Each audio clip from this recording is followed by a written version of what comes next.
Baik, kita mulai. Selamat siang. Assalamualaikum warahmatullahi wabarakatuh. Waalaikumsalam warahmatullahi wabarakatuh. Siang dan salam sejahtera bagi kita semua. Alhamdulillah kita bisa bertemu pada siang hari ini pada mata kuliah dasar-dasar agronomi.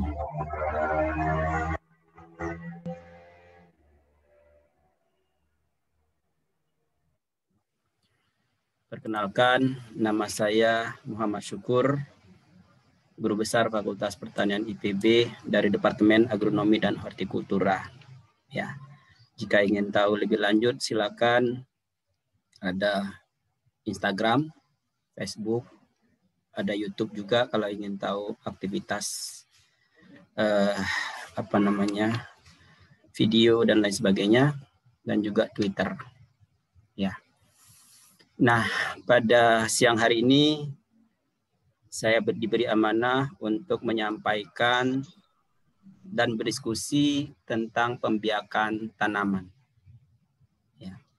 Ini mahasiswanya dari Fateta ya?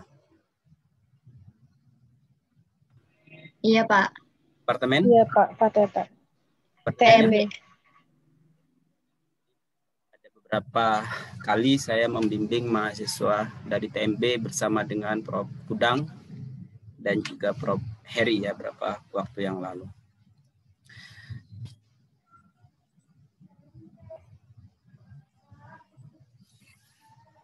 Nah, bab ini akan diberikan sebanyak 2 kali pertemuan, yaitu minggu ini dan minggu depan, yang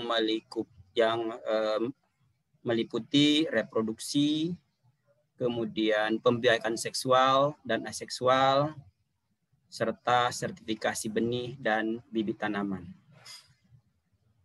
Dengan harapan setelah selama 2 kali pertemuan ini Anda mengikuti bab ini, akan dapat menjelaskan tentang pembiakan tanaman baik secara seksual maupun aseksual, dan juga mampu menjelaskan tentang produksi bahan tanaman. Bahan tanaman itu berupa benih maupun bibit.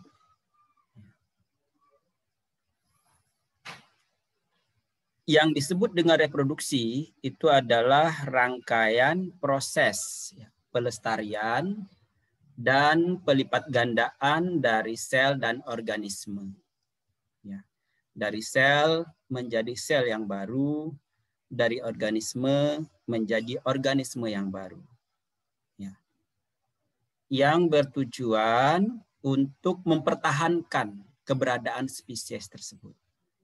Ya, jadi tujuan reproduksi adalah agar spesies tersebut tetap eksis melalui pertambahan jumlah tadi mulai dari sel, kemudian menjadi organ, menjadi organisme dan lain sebagainya, untuk memelihara sifat-sifat penting dari tanaman. Jadi kalau dari sel menjadi sel baru sehingga menjadi organ, agar sifat-sifat penting itu tetap eksis. Dan penggunaan reproduksi ini merupakan dasar dari perbanyakan seksual maupun aseksual. Ya, nanti kita akan bahas. Nah, kemudian reproduksi sendiri ini dimulai dengan penggandaan atau replikasi DNA yang ada di dalam inti sel. Kemudian baru dilanjutkan dengan pembelahan sel.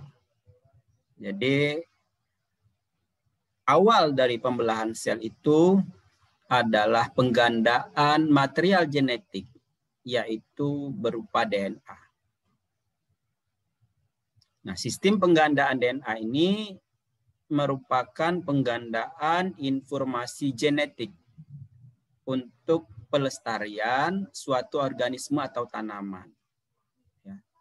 Sehingga DNA itu diwariskan kepada turunannya, dari tetua kepada turunannya.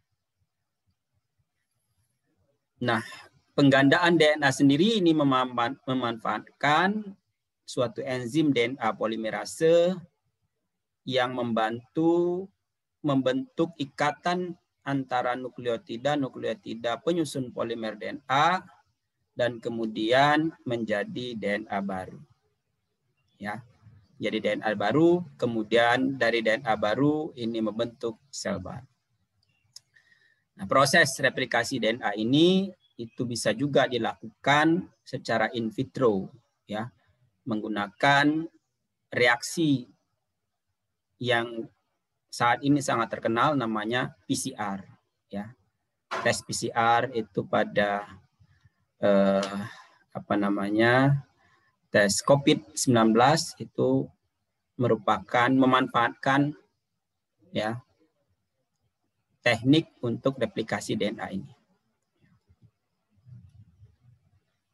Nah, replikasi DNA itu digandakan atau terjadi secara semi konservatif.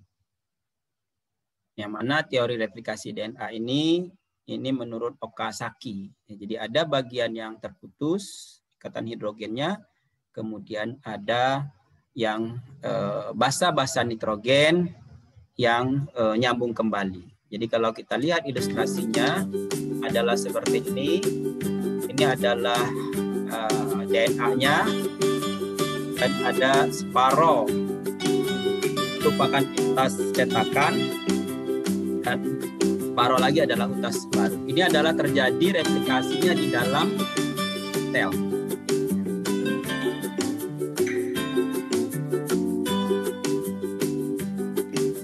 Dan terbentuklah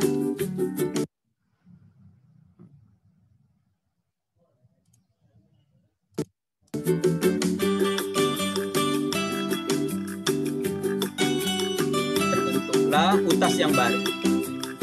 Ini adalah ilustrasi proses replikasi DNA dari satu DNA menjadi dua.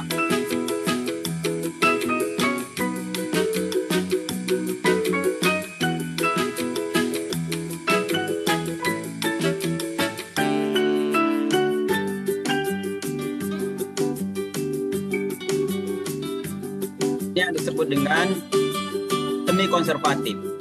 Jadi ada separuh ini adalah utas cetakan, separuhnya lagi utas baru, dan yang merah ini adalah fragmen Okazaki tadi.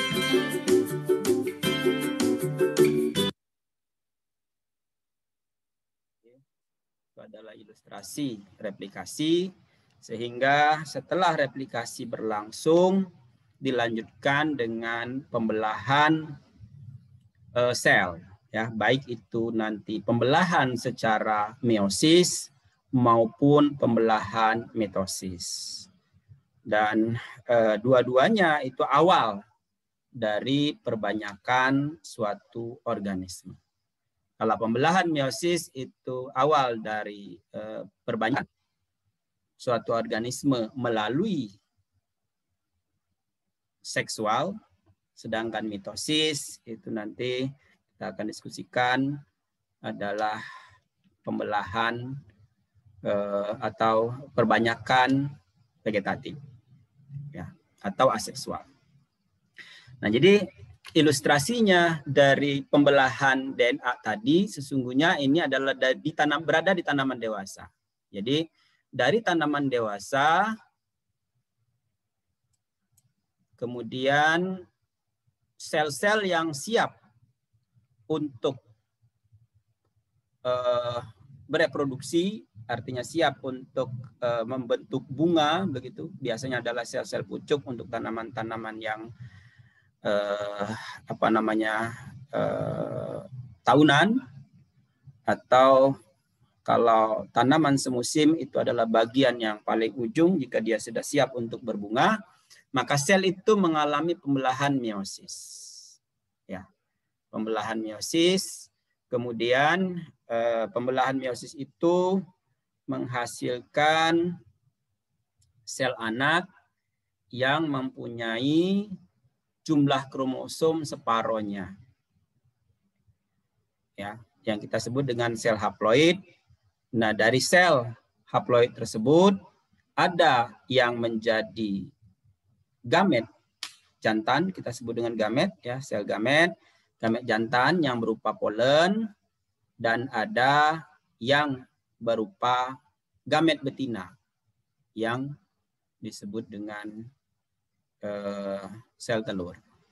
Ya. Nah, dari polen dan sel telur yang sudah siap pada bunga tersebut, terjadilah penyerbukan.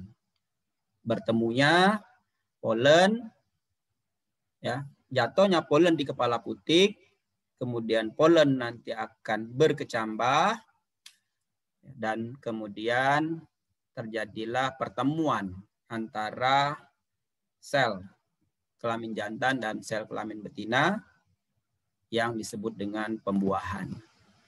Setelah terjadi pembuahan, maka sel akan membelah secara mitosis, ya, membentuk zigot, dan kemudian membentuk biji berkecambah, dan kemudian tumbuh menjadi tanaman dewasa. Jadi ini adalah satu siklus, ya, alur hidup dari tanaman. Dalam bentuk ilustrasi yang lain ini, ya, ini adalah lingkaran hidupnya. Jadi tadi dari pembelahan meiosis terjadi pada bunga, kemudian pada bagian yang disebut dengan mikrospora ini membentuk polen, megaspora membentuk putik. Ya, polen ini kemudian akan matang dan siap membuahi. Kemudian akan jatuh di kepala putik di sini. Kemudian polen itu berkecambah, dan kemudian bagian di dalam ini inti, ya, sel kelamin jantan akan membuahi, bertemu dengan sel kelamin betina yang disebut dengan pembuahan atau fertilisasi. Kemudian akan terbentuk embrio, dan ada bagian-bagian tertentu, dan bentuk endosperm. Endosperm adalah cadangan makanan. Kemudian ada bagian-bagian tertentu yang kemudian menjadi daging buah dan seterusnya, sehingga terbentuklah buah. Di dalamnya ada biji, dan biji ini nanti akan tumbuh dan menjadi tanaman baru. Jadi ini adalah lingkaran hidup dari tanaman dalam bentuk ilustrasi yang lain. Nah, dari lingkaran hidup tadi yang dijelaskan sesungguhnya adalah bagian sini. Ya, bagian seksual. Karena ada pertemuan antara sel telur dengan sel sperma. Ya. Sementara yang bagian sini itu adalah bagian-bagian vegetatif, bagian-bagian sel-sel somatik itu menjadi individu baru. Ya, organ-organ tertentu seperti daun, ya, pada cocor bebek misalnya, atau batang, ya, stek begitu, kemudian atau akar juga seperti pinus, itu akar bisa menjadi individu baru, ya. Nah, itu adalah jaringan-jaringan vegetatif dengan teknik perbanyakan vegetatif baik alami maupun buatan, sehingga menjadi tanaman baru yang secara genetik sama dengan tanaman induknya, dan proses perbanyakan ini disebut dengan aseksual. Ya, aseksual. Meskipun itu terjadi pada biji, misalnya pada biji manggis. Biji manggis itu bukan seksual walaupun biji, tapi itu adalah jaringan vegetatif yang berkembang secara apomiksis. Ya, maka biji manggis itu bisa dibelah, dipotong, kemudian dia masing-masing akan berkecambah. Sementara biji yang lain tidak bisa dibelah dan dipotong, ya, tidak akan bisa tumbuh lagi kalau sudah dipotong-potong. Biji manggis bisa karena memang itu adalah bagian vegetatif. Nah, sementara yang seksual tadi adalah ilustrasi sebelumnya. Ya, jadi terjadi penyerbukan, baik itu sendiri, penyerbukan sendiri itu jatuhnya polen di kepala putik sendiri, ataupun penyerbukan silang, polennya dari tanaman lain, ya, masih dalam satu spesies, ya, tanaman yang berbeda, tapi masih dalam satu spesies, ya, ke putik yang tanaman lain, ya. Kemudian terjadi pembuahan dan muncul biji dan menjadi tanaman baru.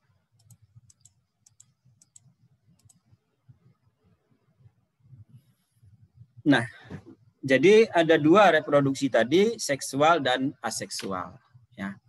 Reproduksi seksual di mana didahului dengan pembuahan, penggabungan gamet jantan dan gamet betina, ya, kemudian bentuk biji, itu yang disebut dengan reproduksi seksual. Nah, cara ini adalah yang paling umum untuk tanaman yang membiak dan menyerbuk sendiri, ya. Misalnya padi berbanyak dengan biji, dengan stek itu tidak umum. Kedelai misalnya, itu juga dengan biji. Kemudian kacang panjang dengan biji, ya. Tidak pernah kacang panjang dengan vegetatif misalnya. Juga dapat digunakan untuk tanaman yang menyerbu silang, seperti jagung. Ya. Memang ada beberapa tanaman yang menyerbu silang diperbanyak secara vegetatif, misalnya buah-buahan, mangga, kemudian jeruk, ya, dan lain sebagainya. Itu meskipun biji itu akan tumbuh, tetapi sebagian besar perbanyakannya menggunakan cara vegetatif. Nah, reproduksi seksual ini kadang merupakan satu-satunya cara yang mungkin dan praktis untuk digunakan. Jagung misalnya, jagung, kedelai, kacang tanah, dan padi praktis kalau kita menggunakan biji. Ya, bisa juga kita menggunakan kultur jaringan, tapi akan mahal.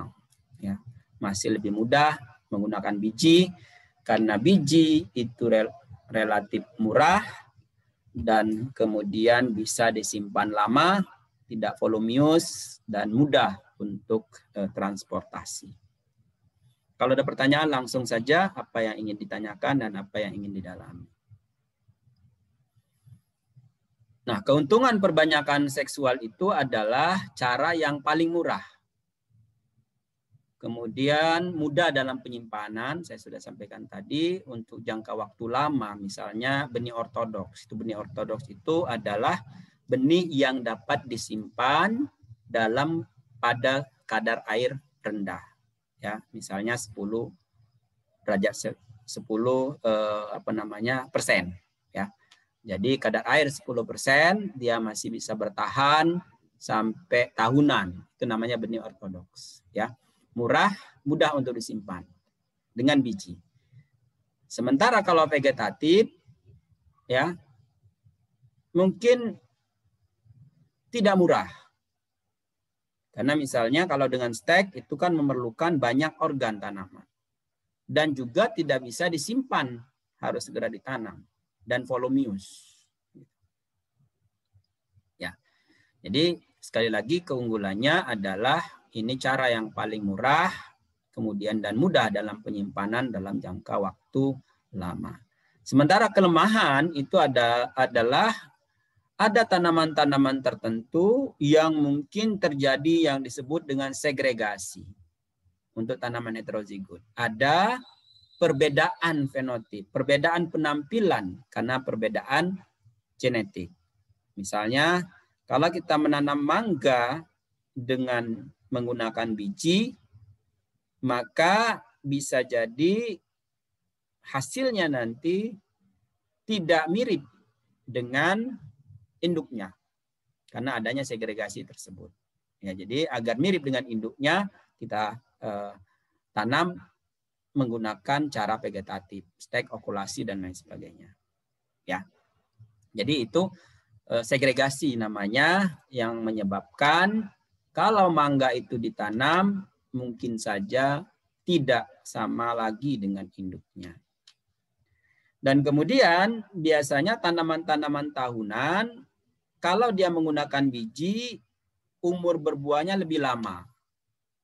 Ya, misalnya mangga kemungkinan 5 atau 6 tahun baru berbunga.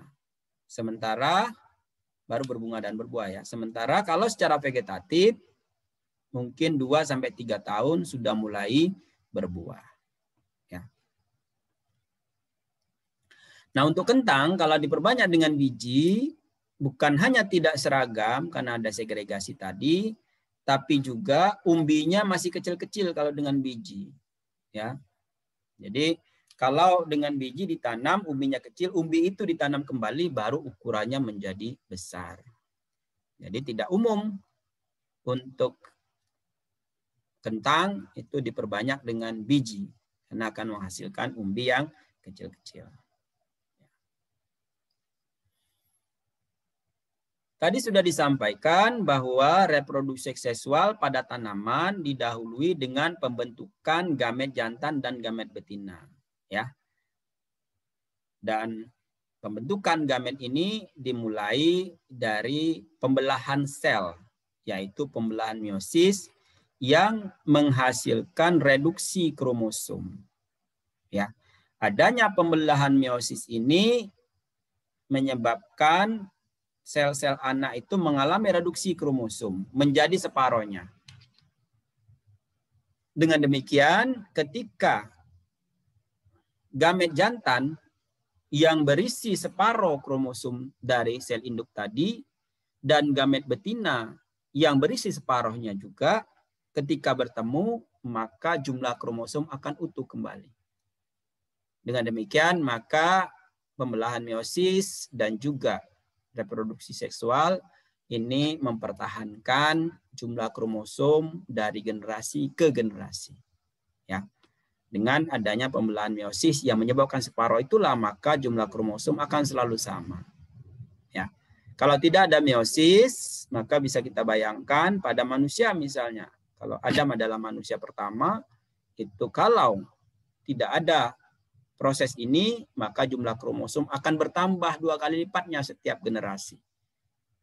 Dan tidak akan mungkin lagi sel itu akan menampung jumlah kromosom sedikit dan banyak pada generasi-generasi lanjutan. Ya. Nah, jadi pembelahan meiosis itu sangat penting.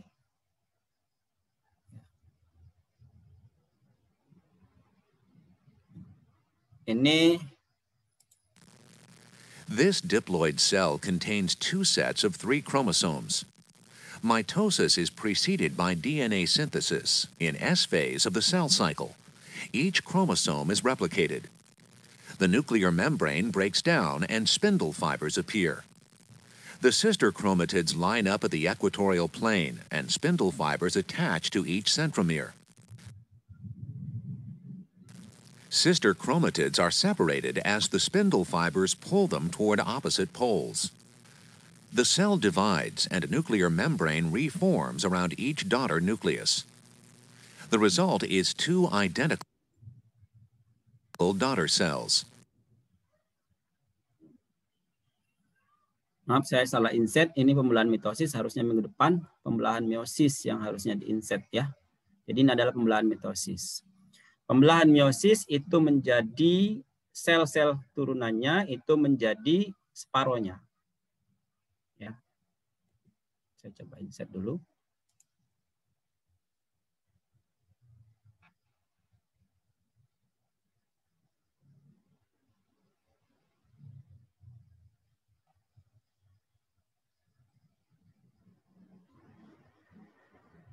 This diploid cell contains 2 sets of 2 chromosomes. Meiosis is preceded by DNA synthesis. Each chromosome is replicated. Homologous chromosomes associate. Crossing over occurs between non-sister chromatids. Each pair of homologous chromosomes line up at the equatorial plane. Non-sister centromeres attach to spindle fibers from opposite poles. The chromosomes are pulled toward the poles, and homologous chromosomes are separated. Meiosis I results in 2 cells.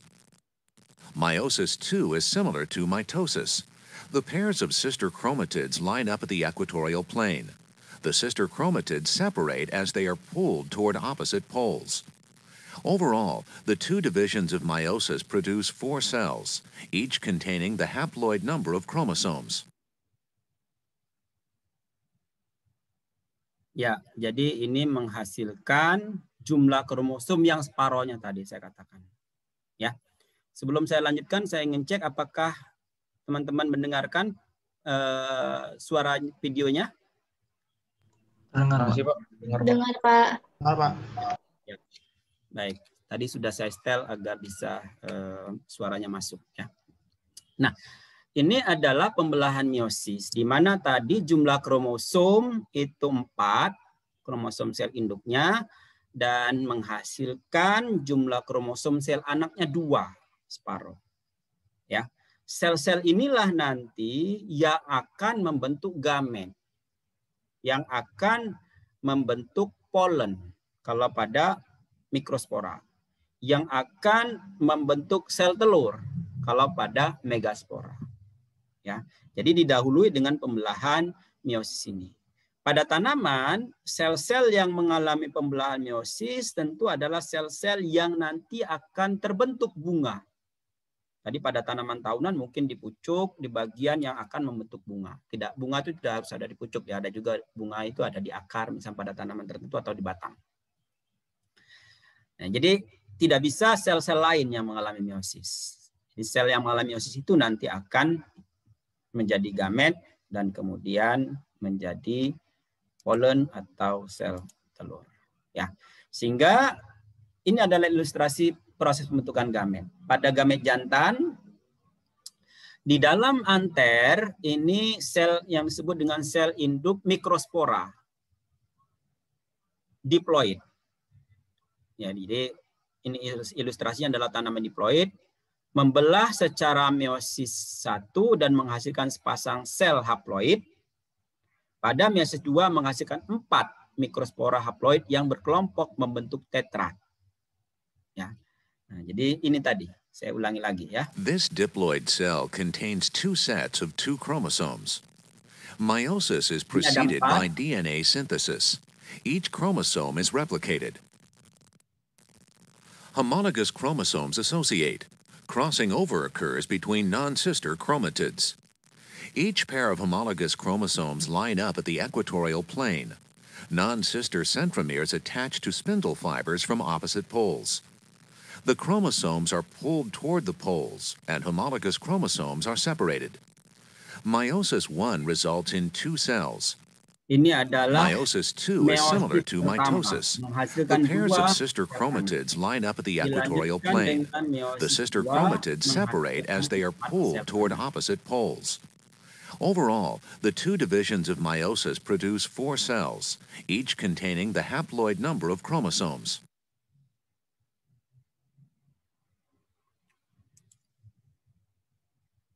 Ya, jadi ini yang disebut dengan tadi pada secara meiosis pertama, kemudian meiosis kedua menghasilkan 4 mikrospora haploid, ya, yang berkelompok membentuk tetrad. Tetrad tadi yang 4 tadi, 4 sel baru.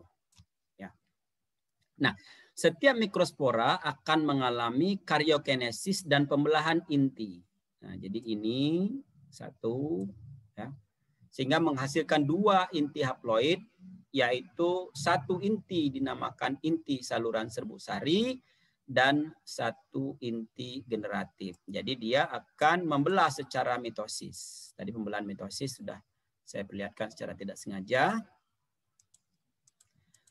Menghasilkan 2. Ya. Jadi ini yang dimaksud barusan. Jadi dia menghasilkan 2. 1 inti vegetatif, 1 inti generatif. Ya. Kemudian inti generatif membelah secara mitosis tanpa disertai dengan sitokinesis. Ya. Ini membelah secara mitosis tanpa disertai dengan pembelahan sel. Pembelahan sel. Jadi dia masih jadi satu begitu. Ya, ini. Nah, ini. Jadi polen nanti terdiri dari 2 inti sperma generatif, 2 ini, dan 1 inti tabung polen yang ini, yang nanti akan membentuk tabung. Ya. Yang membentuk tabung polen. Jadi setelah sampai di sini selesai terbentuk sel sperma, kemudian nanti dilanjutkan dengan pembentukan polen, ya, yang berarti dia siap untuk membuahi. Itu terjadi pada sel gamet jantan. Sementara pada sel gamet betina itu di dalam ovul disebut dengan sel induk megaspora, membelah juga secara meiosis menghasilkan 4 sel anak. Sama, namanya sel anak megaspora haploid. Berbeda dengan jantan, kalau jantan 4-4-nya akan jadi polen, sementara kalau betina 3 sel akan terdegradasi, hilang, 1 sel akan berkembang menjadi kantung embrio. Nah, jadi hanya 1 sel saja dari tetrat tadi. 1, 2, 3, 4 yang akan menjadi kantung embrio. Jadi hanya 1 saja, 3 yang lainnya akan menghilang. Akan terdegradasi. Nah, dari 1 sel ini akan membelah secara mitosis sebanyak 3 kali. Membelah secara mitosis itu sel-sel anaknya mempunyai susunan genetik dan jumlah kromosom yang sama dengan sel induknya. Pembelahan pertama menghasilkan 2 inti sel, pembelahan kedua menghasilkan 4 inti sel, dan pembelahan ketiga menghasilkan 8 inti sel. Jadi dari 1 menjadi 2 ini. Dari 2 masing-masing membelah lagi sehingga menjadi 4. Dari 4 masing-masing membelah lagi sehingga menjadi 8. Ya, totalnya 8 sel baru. 8 inti sel, maaf, bukan sel baru, 8 inti sel. Ya.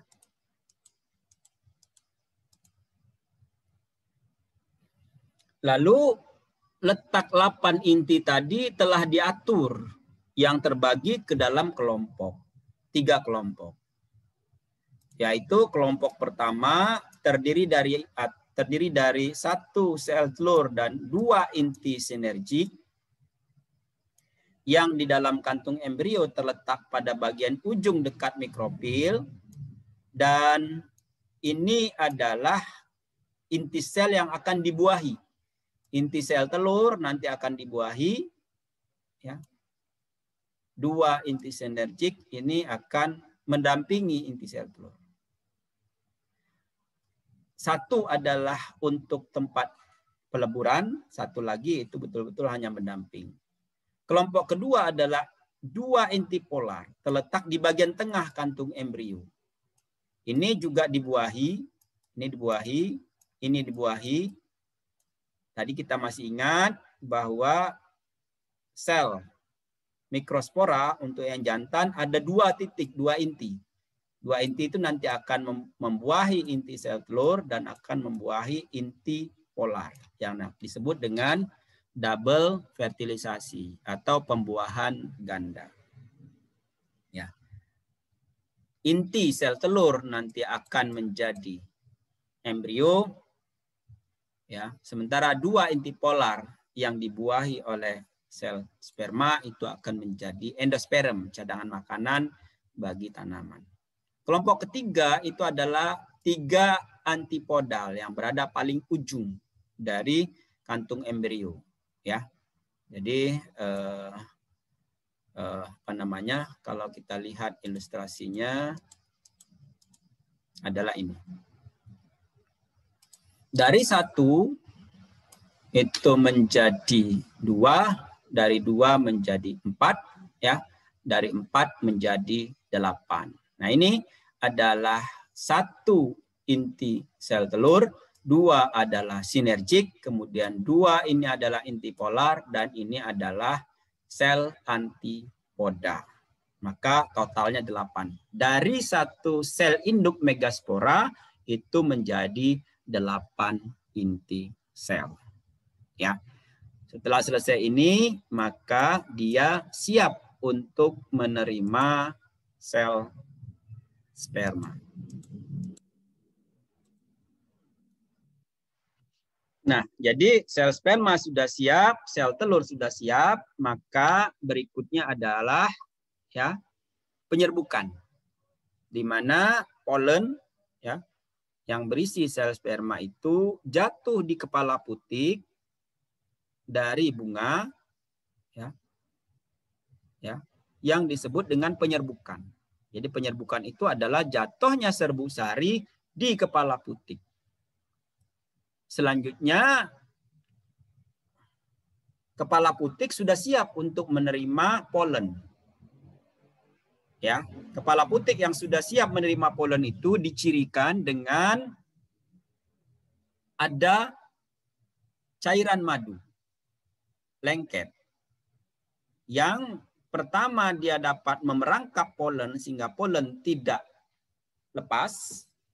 Yang kedua, cairan itu mengandung mengandung makanan sehingga polen akan berkecambah yang kemudian membentuk tabung polen. Ya, jadi polen berkecambah membentuk tabung polen bergerak dengan cepat menuju tempat sel telur. Memanjang sedemikian rupa menuju ke ruang bakal buah yang disebut dengan ovari, kemudian masuk ke bakal biji yang disebut dengan ovul melalui mikrofil, melalui lubang, dan tadi ada 1 sel yang siap-siap menerima, sel sinergik tadi, dan siap menerima sel sperma, dan kemudian mengantarkan kepada sel telur yang untuk dibuahi. Ya. Nah, proses ini memerlukan waktu 5-60 jam. Jadi kalau misalnya polen itu jatuh di kepala putik jam 8 pagi, 9, 10, 11, 12, 1, 2, jam 2 sudah selesai pembuahan, maka biasanya dicirikan dengan mahkota yang mulai layu. Ya. Jadi kalau mahkota sudah mulai layu, berarti sudah terjadi pembuahan di dalam itu. Kalau mahkotanya tidak layu-layu, ya, pada anggrek agak lama layunya, maka berarti belum terjadi pembuahan. Biasanya ada juga anggrek yang cepat layu karena cepat terjadi pembuahan dibantu oleh serangga. Ya. Jadi indikasi bahwa pembuahan itu sudah terjadi adalah kalau mahkotanya sudah mulai layu. Dan itu memerlukan waktu sekitar 5 jam. Ya. Lebih cepat ya, 5 jam sampai 60 jam dari jatuhnya polen di kepala putik. Dia memerlukan waktu untuk berkecambah. Ya, jadi saya kira menurut saya waktu 5 jam itu sangat cepat dia berarti berkecambahnya, membelah selnya sehingga menuju tempat yang ditentukan. Nah, setelah proses itu selesai, maka berikutnya adalah peleburan antara inti sel sperma dengan inti sel telur yang disebut dengan fertilisasi atau pembuahan. Ya. Jadi inti sel sperma membuahi inti sel telur. Ya. 1 inti sel sperma membuahi 1 inti sel telur. Kemudian karena ada 2 inti sel sperma tadi, satunya lagi adalah membuahi inti polar. Saya sudah sebutkan tadi. Karena ada 2 pembuahan, 1 sel sperma membuahi 1 sel telur, satu lagi sel sperma membuahi inti polar, maka peristiwa ini disebut dengan pembuahan ganda atau double fertilization. Hasil peleburan antara sel sperma dengan inti sel telur akan menjadi embrio, akan menjadi individu, sementara hasil peleburan inti sel sperma dengan dua inti polar akan menjadi endosperm, yaitu cadangan makanan bagi embrio. Sehingga kalau kita hitung set kromosomnya, jumlah kromosomnya, sel sperma dengan sel telur itu bergabung menjadi embrio, berarti haploid dengan haploid, karena satu inti sel sperma dengan satu inti sel telur, maka dia akan menjadi diploid, 2X. Kembali menjadi diploid. Sementara sel sperma dengan dua inti polar, karena dia dua, berarti dua set kromosomnya, maka ditambah lagi satu set dari sel sperma menjadi 3 set, 3X endosperma. Jadi endosperm itu adalah 3 set kromosom. Berbeda dengan embrionya yang merupakan 2 set kromosom. Ada pertanyaan?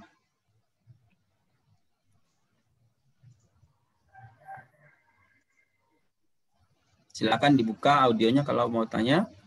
Apa yang belum jelas atau ingin diperdalam, dipersilakan. Ringkasan dari apa yang saya sebutkan tadi adalah ini. Ini adalah proses pembentukan, ya, polen, ya, sel sperma. Ini yang dibawa adalah proses pembentukan sel telur. Lalu kemudian di sini adalah jika sel sperma atau polen jatuh di kepala putik, ya, kemudian berkecambah, ya, jatuh di kepala putik itu disebut dengan penyerbukan, kemudian berkecambah. Ini tadi memerlukan waktu 5 hari, kemudian terjadi pembuahan. Satu membuahi inti sel telur, satu lagi membuahi inti polar, ya. Jadi kalau misalnya ada 2 calon biji di sini, tanaman bisa jadi lebih dari 1 bijinya di dalam, maka berarti ada 2 juga polen yang harus dibuahi. Kalau ada banyak biji dalam satu buah, seperti pada cabai itu banyak biji pada satu buah, tomat juga banyak biji, setiap biji itu dibuahi atau diserbuki oleh 1 polen. Kalau ada 50 biji berarti perlu 50 polen. Kalau ada 100 biji berarti perlu 100 polen. Berbeda dengan mangga misalnya. Mangga itu cuma 1 bijinya, berarti hanya perlu 1 polen.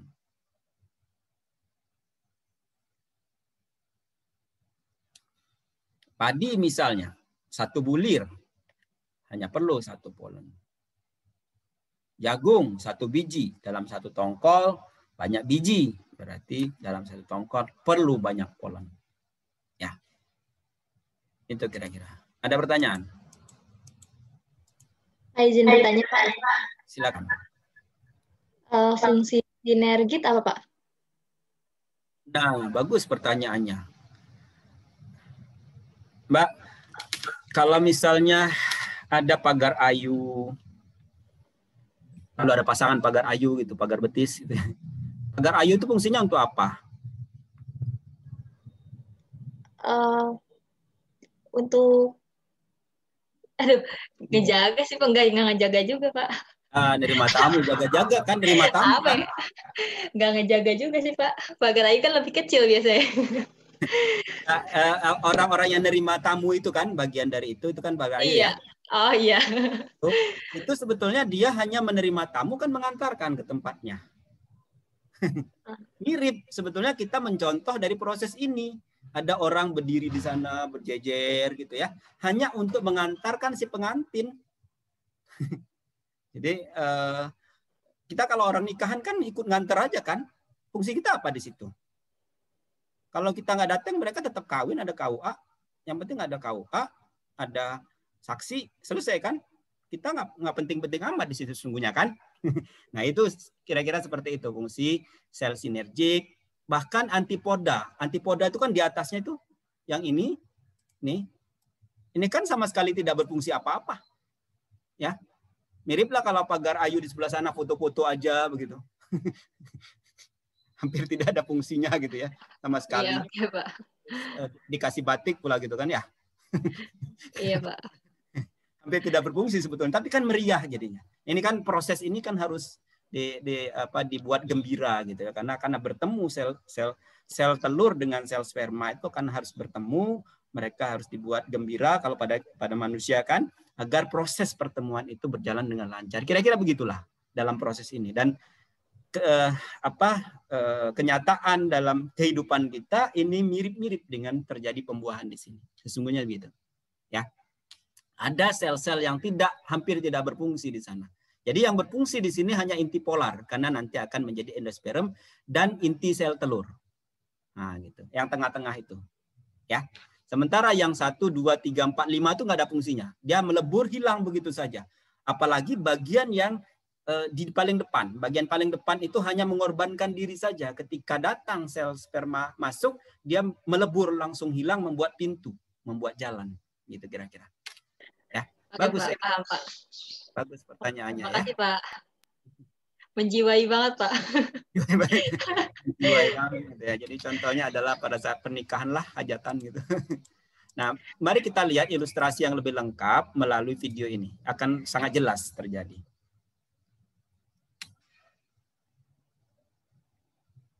Flowering plants undergo a unique reproductive process where this double fertilization event occurs between the male reproductive organ, the male gametophyte, and the female reproductive organ, the female gametophyte.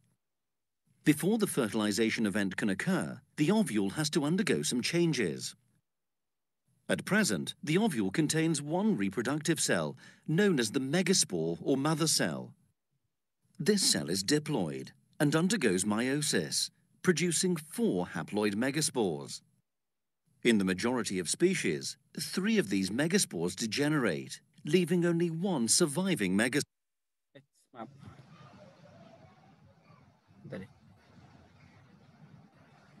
Reproductive organ, before the fertilization, the ovule contains 1 reproductive cell, known as the megaspore or mother cell. This cell is diploid and undergoes meiosis, producing 4 haploid megaspores. In the majority of species, 3 of these megaspores degenerate, leaving only 1. Nah, ini yang saya katakan tadi, ya, bahwa dia surviving megaspore. Tinggal 1. This surviving Nah, megaspore dari 1 itu expands and undergoes 3 rounds of mitosis membelah to menjadi produce 2. 8 haploid nuclei. Dari 2 membelah menjadi 4. As the nuclei have not developed any individual Dari division, 4 they initially membelah share the same menjadi 8. cytoplasm.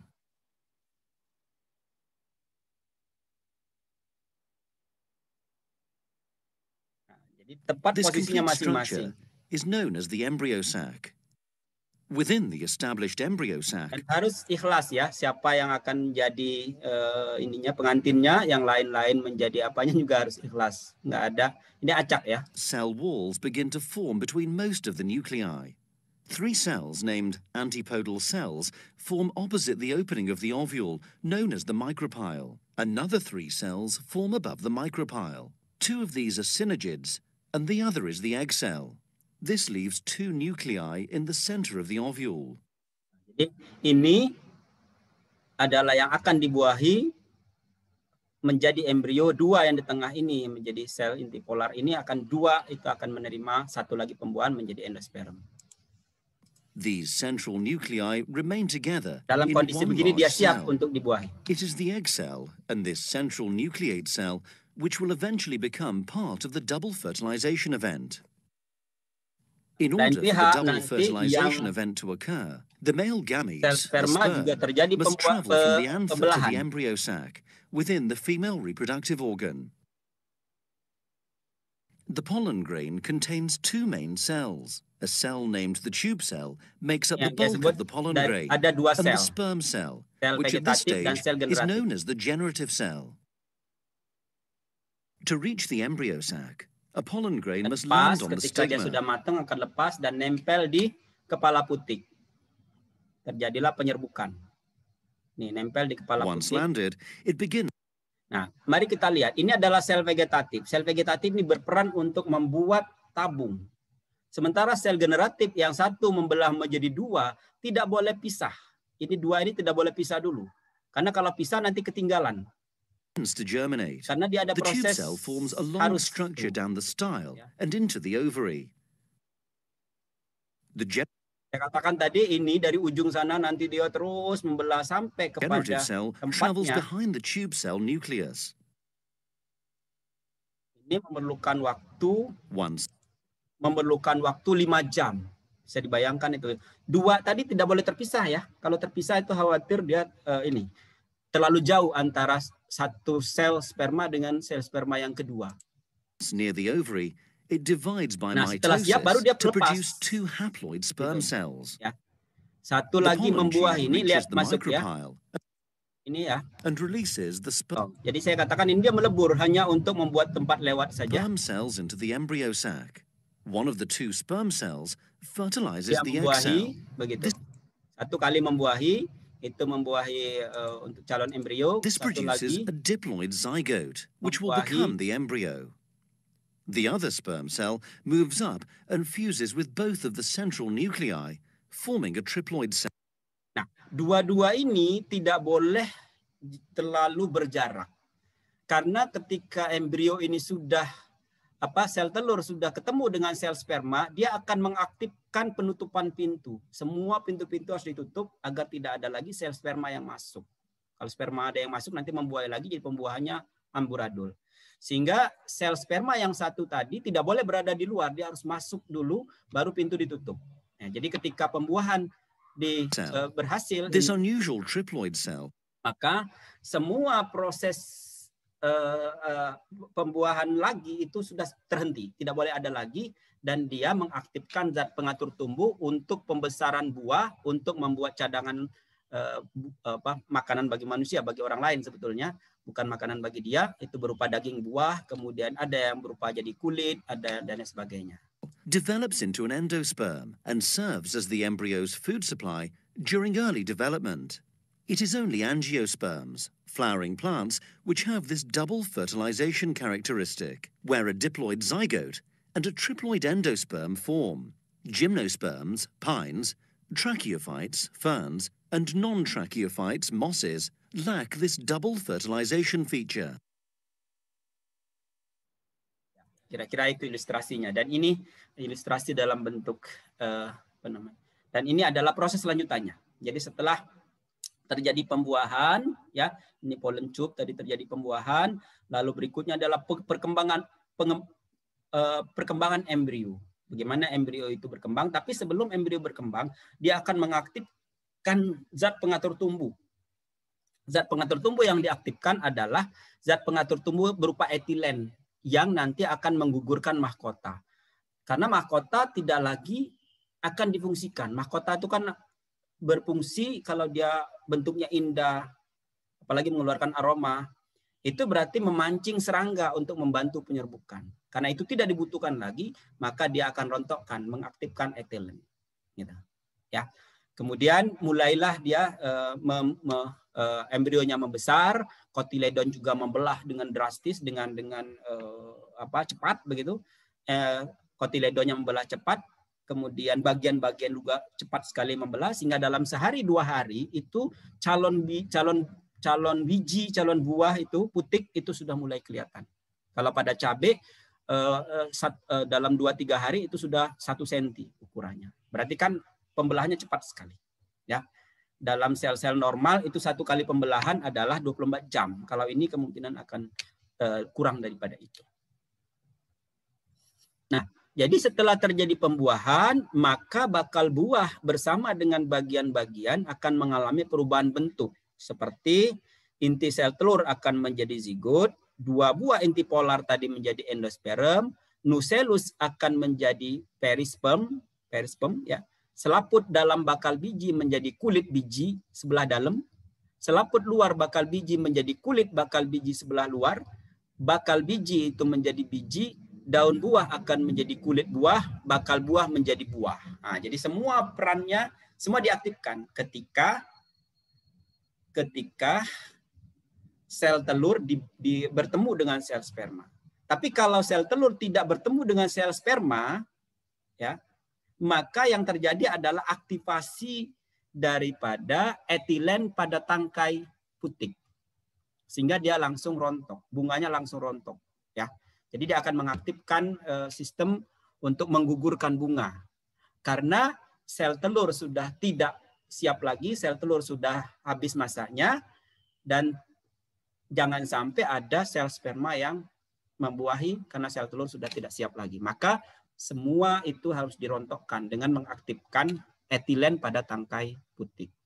Ya. Nah, jadi syarat untuk semua ini aktif ketika sel telur bertemu dengan sel sperma. Semua zat pengatur tumbuh akan diaktifkan untuk membuat peran ini masing-masing berkembang dengan baik dan cepat. Ya. Sehingga jadilah biji dan buah. Ya. Biji dan buah. Biji dan endosperm adalah untuk cadangan makanan biji, buah. Nah, sebetulnya adalah untuk menggoda bagi pengguna buah agar biji itu bisa tersebar jauh dari pohonnya. Agar bisa dia berkembang, melanjutkan peran dari spesies itu ke tempat yang lain.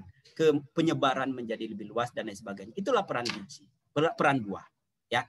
Dimakan burung, dimakan binatang, segala macam. Itu dalam rangka dia untuk menyebarkan keturunannya ke tempat yang lebih luas. Tidak hanya di tempat itu saja. Kalau tidak, maka berarti pohon itu, biji itu hanya jatuh saja di tempat itu. Nah, itulah peran dari buah. Kalau misalnya tidak ini, berarti gimana dong? Nah, ada lagi peran yang lain. Jadi misalnya ada peran dari buah yang ketika dia jatuh di air mengapung, mengalir. Itu adalah buah kelapa. Ada juga yang buahnya bersayap gitu. Jadi ditiup oleh angin sehingga ke tempat yang lain. Jadi masing-masing itu punya kodratnya sendiri-sendiri. Ya. Saya kira itu ya pertemuan kita hari ini. Karena daring tidak bisa terlalu lama ini, hemat kuota begitu ya. Jadi kita lanjutkan minggu depan untuk pembelahan atau perkembangbiakan aseksual dan kemudian perbanyakan benih. Namun demikian, kalau ada yang ingin ditanyakan, silakan.